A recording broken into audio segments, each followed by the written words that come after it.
lahat masarap eh.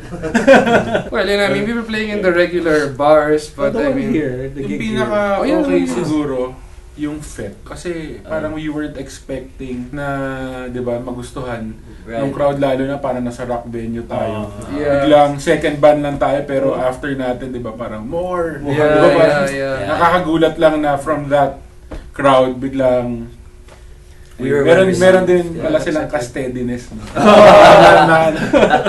Yeah, and they were much younger than us. So, Fet was a good one. I agree with that one. Yeah, I have a couple of favorites. Me, like, I'm always comfortable playing in Sagiho and Route 196 in particular. But, so besides those that are obvious favorites, I like traveling. We were able to play in Bacolod and in Zamboanga.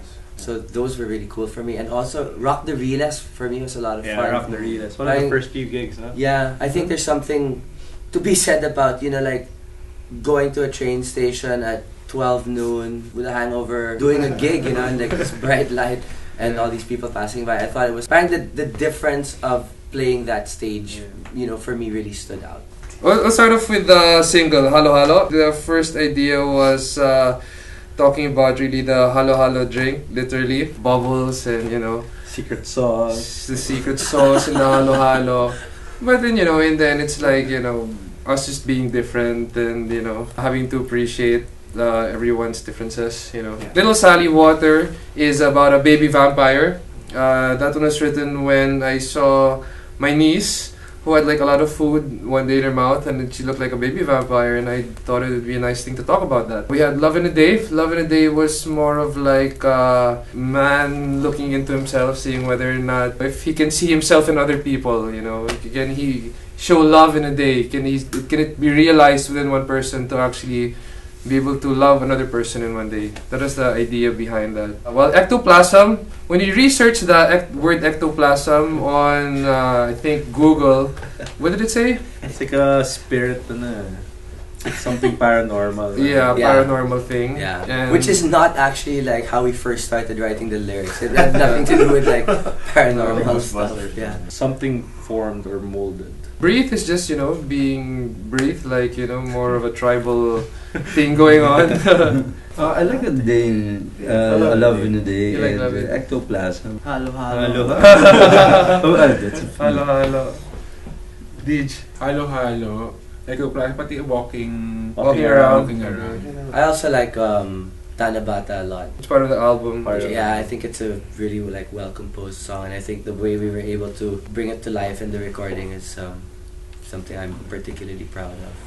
Tanabata, by the way, is like a Japanese folklore tale that, well, it's a long story really, but you know, I mean, we just wrote our own version. It's one of our longer Japanese songs. love story. You can look it up, Tanabata, you type that, and there's a short Japanese story about it, and we did our own version about it. It's hard to say like influences, you know, I mean, I like a lot of music, you know, but when I try to compose, it's always like trying to compose with a blank sheet of paper and trying to not really have influences but try to create something new. My goal is to try to, I guess, bring out a new story through the music and being able to write arrangements that will be, you know, not just regular arrangements, but arrangements that will, you know, be a little bit more complicated, I'd say, or, you know, new arrangements that will bring, you know, the listeners into the music more. But in terms of influences, I like a lot of songwriters. I mean, like the Sting, you know, all those Sting. I like Billy Joel, that's my thing.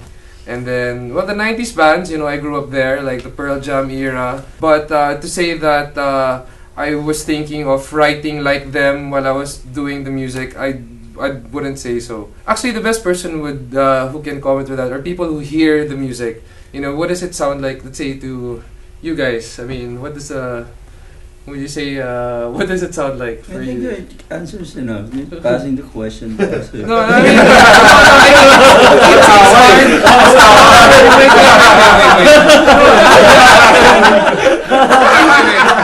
as a songwriter, it's hard to say, right?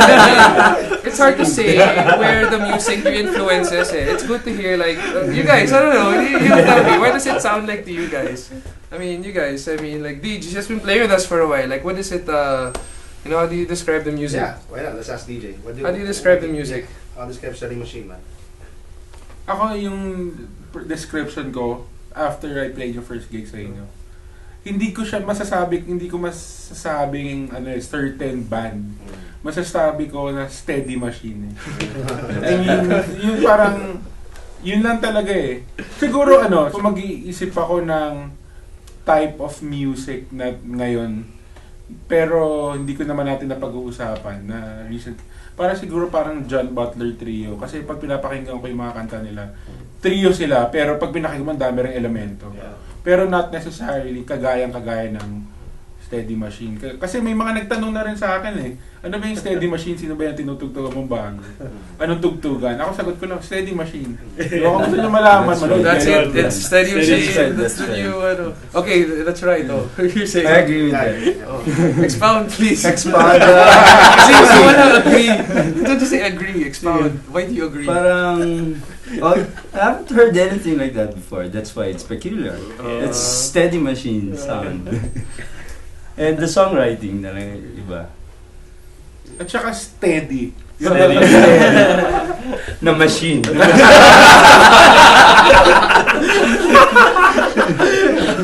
It's a great description.